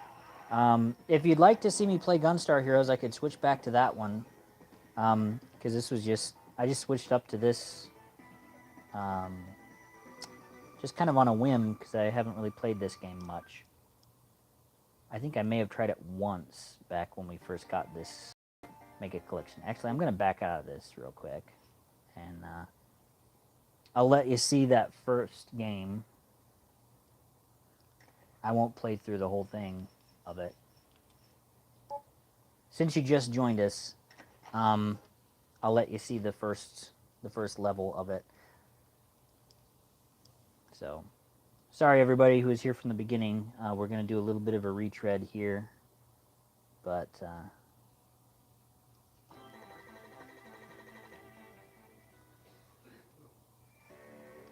you'd think having it on easy I would have been able to beat this game, but I don't play video games very often anymore. Oh, you had to restart too? Yeah. I'm gonna try Fixed Shot this time. He's a dude that like he can only shoot in one direction, like not one direction, but like you can't run while you're shooting with him. So since I'm not playing the whole game, I'll go ahead and start out with this weapon for him. But it's good to see you again, Cassandra. Thanks for joining us tonight. I don't know how long I'll be at this because I don't want to bore everybody. Plus, I've already been going for like an hour and 39 minutes, but I'll play this for a little while, so you can hang out in the comments with everybody.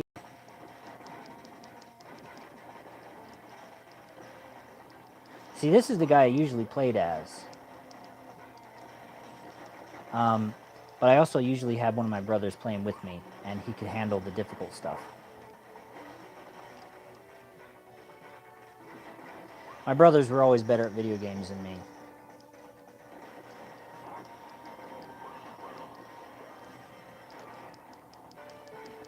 But I always liked this guy's karate kick. And I always thought his hair looked cool. I always wanted my hair to do that when I was a kid.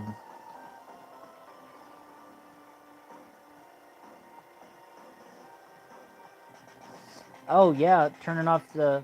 You know, it's kind of funny. That's someone just said like they had to turn off the video and come back to it, and now the sound is fine.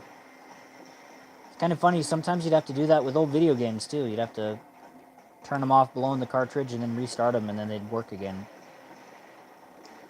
So it's kind of poetic, I suppose. Back to the good old days.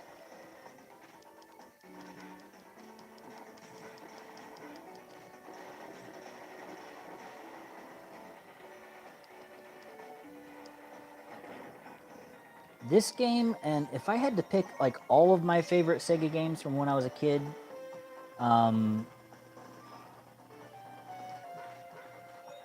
this was definitely my favorite game from when I was little, and I have a lot of really fun memories playing this game with my brothers.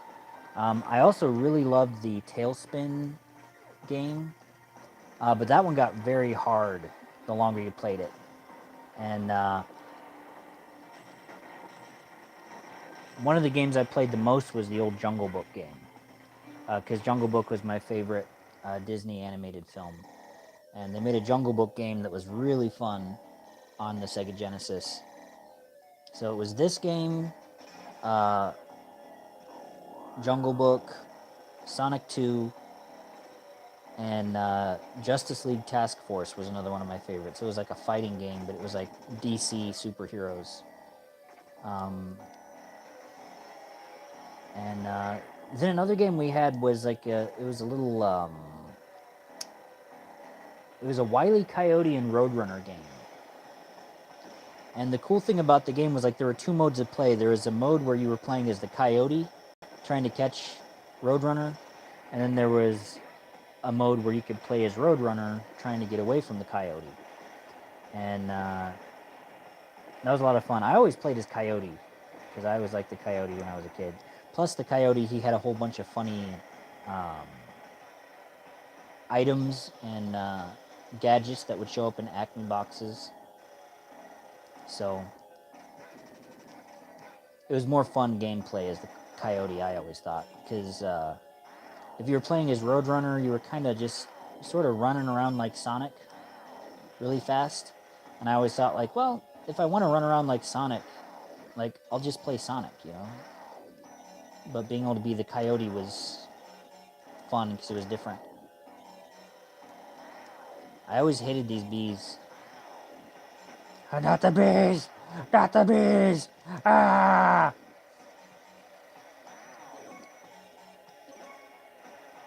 There we go.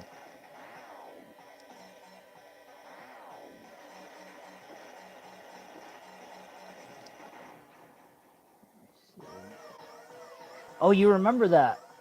Yeah, and that was it was fun. Remember the Coyote and Roadrunner? They someone got the bees reference. Yep. Yeah, I was. I've never seen that movie that Nicolas Cage did that not the bees thing in, but I've seen the clips of it, and it's like it's just so ridiculous and goofy.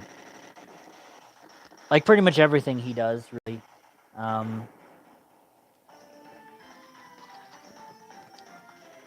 In terms of cinematic dodged bullets, the studio wanted him for Aragorn in Lord of the Rings, and I am so glad that he didn't get the part.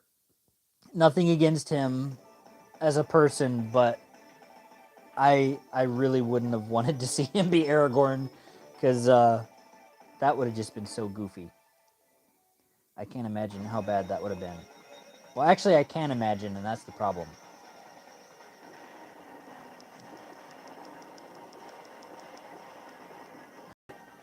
My mom just said, "You younglings miss the '90s. I miss the '70s."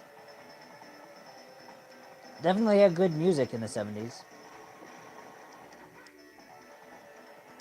Made good Star Wars movies back then too.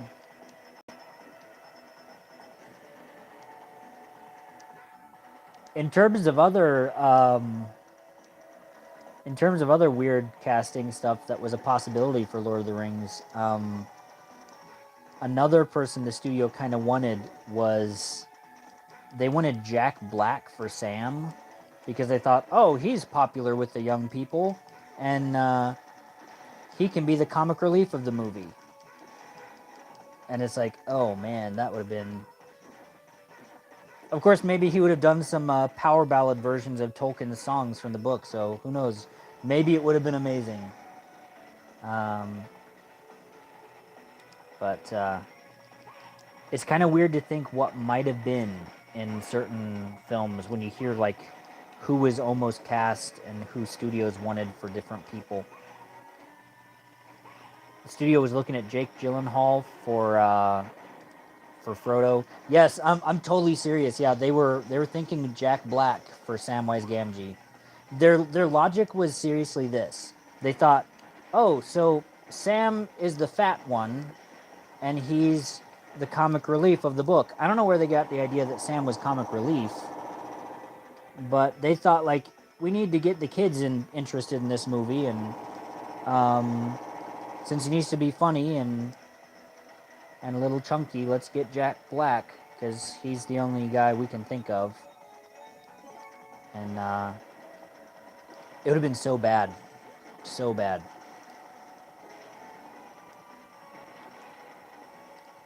Again, nothing against Jack Black, but he's a funny dude, but just I can't see him as Samwise Gamgee. That would have really, really messed up the story. At one point, there was talk of having David Bowie be Elrond.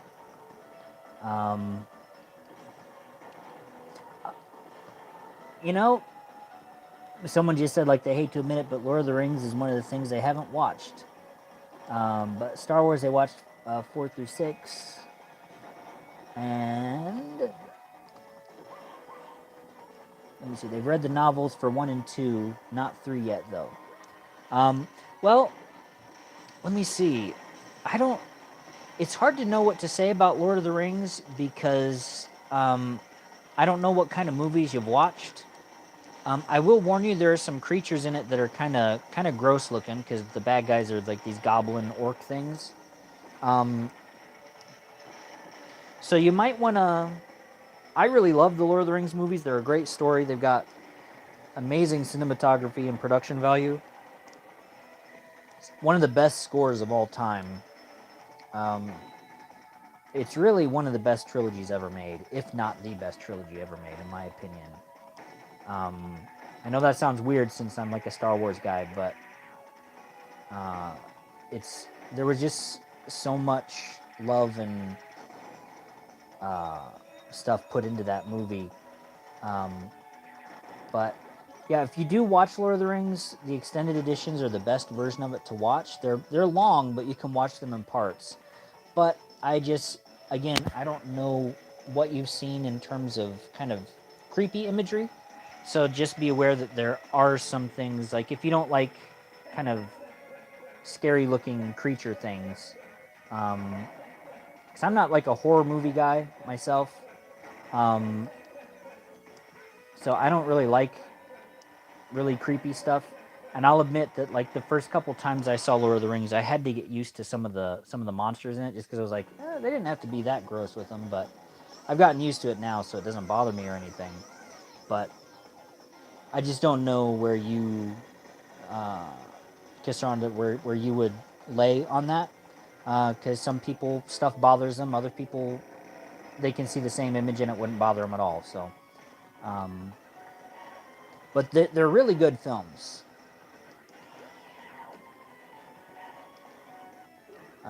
If you can get past some of the gross orcs.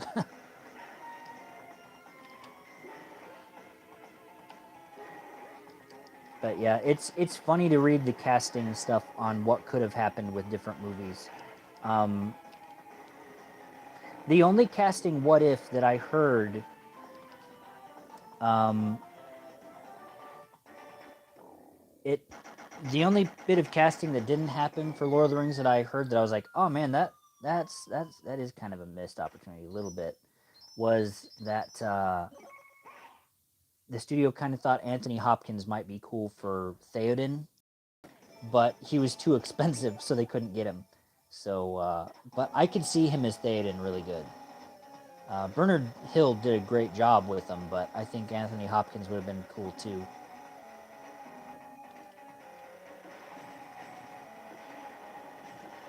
The Ring Wraiths, they looked really cool. Someone said they were their favorite.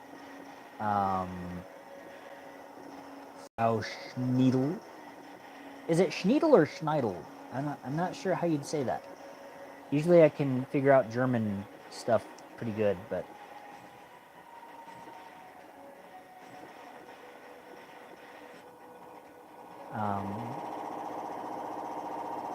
yeah, Anthony Hopkins, he would have been great as Theoden. Really, any like fantasy kingly role, I think he would be good in. Patrick Stewart was considered for Gandalf, but from what I heard, his his agent heard. This is the story anyway. That like his agent heard who was making it, and up to then, Peter Jackson had only made like crappy little horror movies, like low budget zombie movies, and his agent thought it was going to be a terrible movie, so he didn't even tell him about it. So we almost had Captain Picard as Gandalf potentially, which I think he would have done a great job. Ian McKellen's great, but I think Patrick Stewart would have been pretty cool too. In less ridiculous note, Daniel Day-Lewis was also considered for Aragorn because they thought, based on how he played Hawkeye in Last of the Mohicans, that he'd be able to do it good, being this kind of wilderness tracker kind of guy. But then they realized he was too expensive, and they didn't bother trying to get him.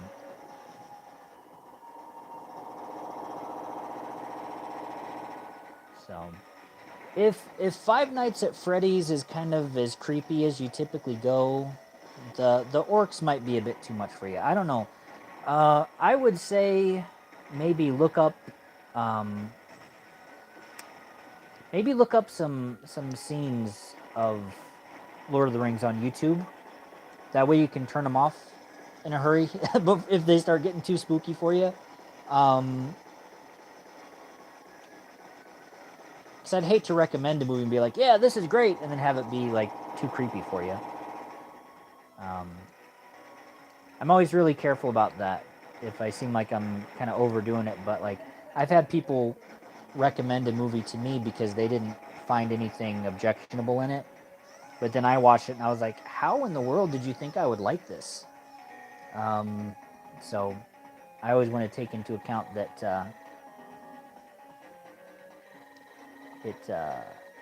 a movie I like might be too much for some people, even though I don't really watch that much stuff, but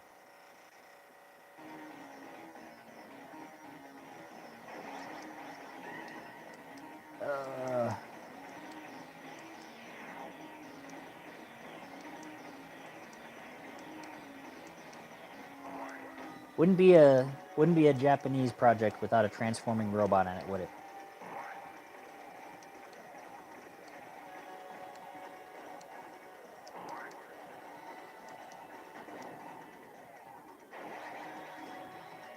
Not to keep going on and on about Lord of the Rings, but I am really hoping that we end up getting this longer cut that Peter Jackson has been hinting at for a while now.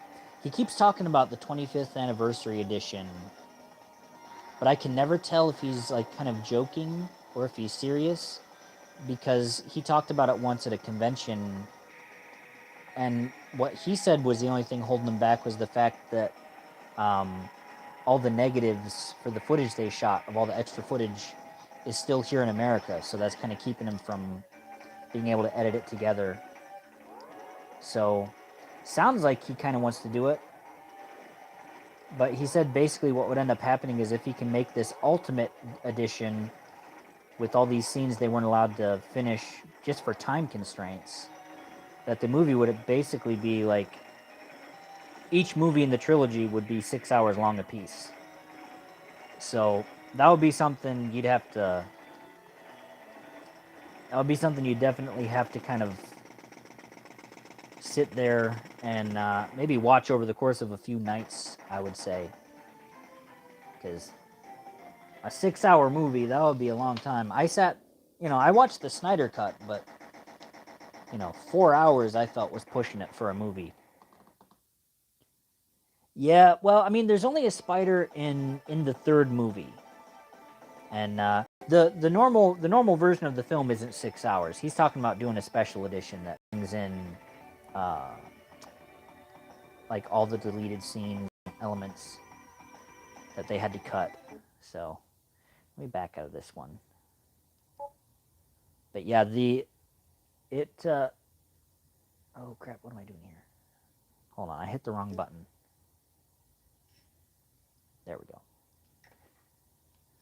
Since I'm talking about Lord of the Rings and fantasy stuff, let's try Golden Axe 2. I heard a rumor that SEGA was thinking about trying to make a Golden Axe movie. I don't know if they ever will.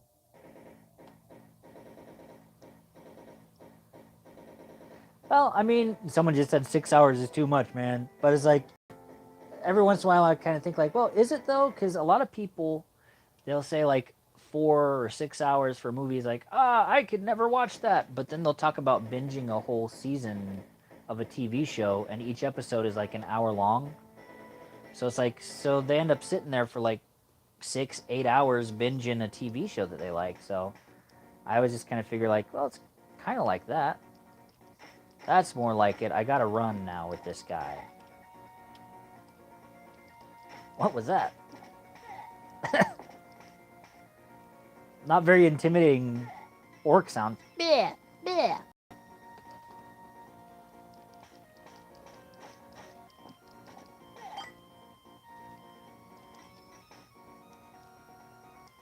So I guess if they tried to make a Golden Axe movie, they'd have to get like a dude that's basically the size of Arnold Schwarzenegger, because this guy's basically Conan in a blue loincloth.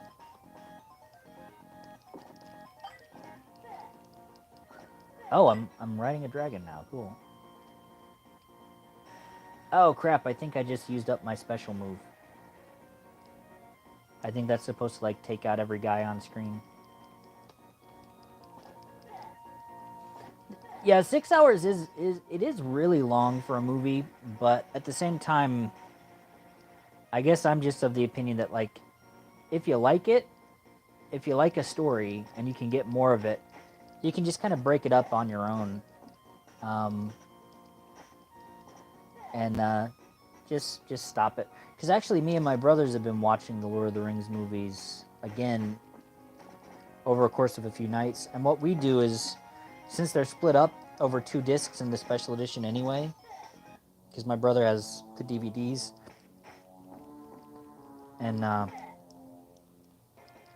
we just kind of like watch the first half one night, then we watch the second half the next night, and we just kind of break it up like that. So I figured it would be just kind of the same situation if ended up being a 6 hour movie, because then it's just like you watch a 3 hour movie one night, watch a 3 hour movie the next night. But I'm kind of weird that way.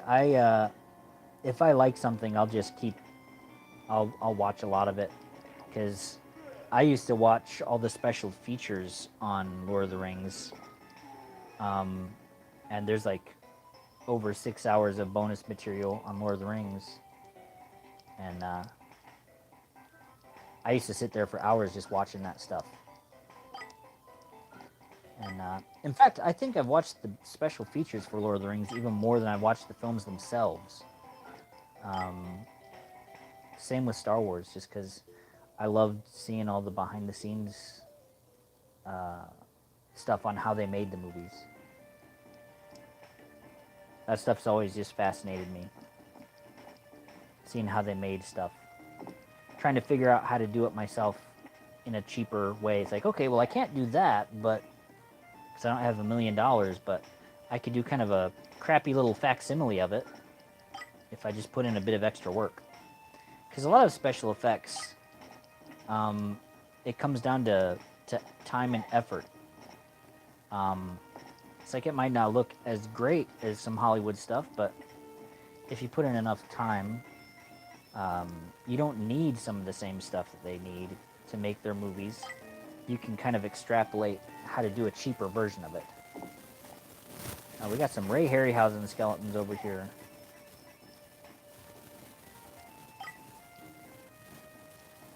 But, ooh, crap, we've been going for 2 hours here. I think I might need to wrap this up here. I did it again. Back at, like, when we were at an hour, I was like, we won't go for too much longer. And then here I am, like, a whole hour later. It's like whenever the preacher's like, oh, we'll be wrapping up soon. And then you know that means he's got another hour to go. So, but yeah, behind the scenes stuff, it is really interesting to watch.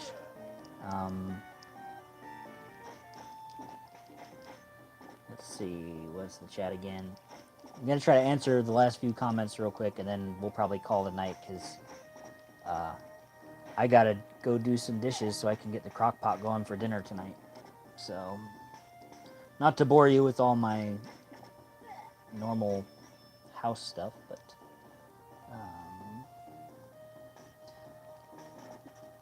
run, peasants, run! But yeah, love. What do you guys think? Should I do another video game stream next week, or should I get back to doing more drawing stuff like my first couple of live streams? What do you guys think? Or if you want, I could make a very different kind of video and just kind of show you some of my dinosaur stuff collection that I've got. I've got a few reproduction dinosaur skulls and teeth and claws, that kind of stuff. I don't know if that's interesting to anyone but me. That would be more of just kind of like a dorky little show and tell, I guess. But let me see. What was that comment? Sorry, I'm trying to get the comment up. I keep getting my butt kicked by these pink skeletons. It's cool. I wouldn't. That's cool though. I wouldn't mind watching a drawing one since I missed one of those. Dino stream would be cool, said Cassandra Welch. And let me see. Eternal Death Rex. I'm good for anything. Would like to see the dinosaur stuff. Coming from a guy with Eternal Death Rex in his name, I guess that shouldn't surprise me. So, yeah, let's, maybe, I think maybe I'll do the dinosaur stream next time, and then I'll get back to drawing the week after that. My apologies, Fraulein, but you were outvoted by 2 people saying they wanted to see dinosaur stuff, so tough cookies, I guess. Sorry about that. But but oh, someone just asked if the streams will be at the same time. Yes, I always do them Wednesday night at 7 p.m. Central Time. Oh, Jacob Stauffer said one of these times he wants to see me do a music or guitar stream. I would have to practice playing the guitar again for a while before I could do that, because I haven't hardly played guitar in years since I've been doing this channel, because I've been spending so much time like editing VFX and doing more kind of orchestral, symphonic stuff with my MIDI keyboard. I'm really badly out of practice with guitar these days. My fingers they've gotten all wimpy. I've lost all my calluses, so I need to start practicing guitar again. But maybe one of these days I'll get to where I'm doing some music stuff again. And then once I get proficient enough to be on camera playing, then I'll do a little guitar thing. So yeah, I guess I guess going out on a boss victory, that's a pretty good way to end the stream. Um, so let me back out of this here, and so I guess for now it's just kind of the boring end credits of the thing, of the live stream, I guess, because I my throat is getting a little sore, even though I'm just kind of talking in my normal boring voice. But what we can do next week then, if you guys want, I'll do the little dinosaur live stream thingy, and then the week after that I'll do another drawing video. I might get back to doing some animation. Might even animate a dinosaur. Who knows? But thank you guys for showing up tonight and hanging out with me. Thanks for coming, Eternal Death Rex. It was fun talking to you too. And and thanks for dropping by, Cassandra. I'm glad they start at a good time for you. And Frau Schneidel said if she's not dead from school, she'll make it. So thanks for dropping by. It was nice talking to you guys. I really enjoy talking to you guys in real time like this, when the comments are popping up for me anyway, because it's such a different thing than kind of having to catch up on comment notifications after a video is done. It's nice kind of having a chat with you guys real time. It's a lot of fun. So, but yeah.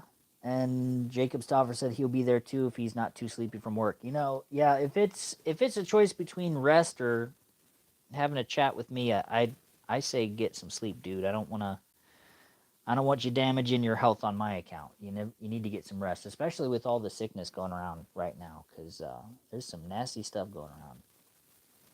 But thank you guys for dropping by. Oh yeah, you finished your Yoda puzzle. That's cool. I know you were working on that last week. So thanks guys for stopping by, hanging out with me tonight, and I'm gonna wrap this up right now because I need to get some dishes done real quick so I can get the crock pot going for dinner tonight. So anyway, you guys have a great evening. Try to stay warm out there. I know it's been freakishly cold all over the country. So you guys have a good night, and I'll talk to you later. God bless you guys. Bye.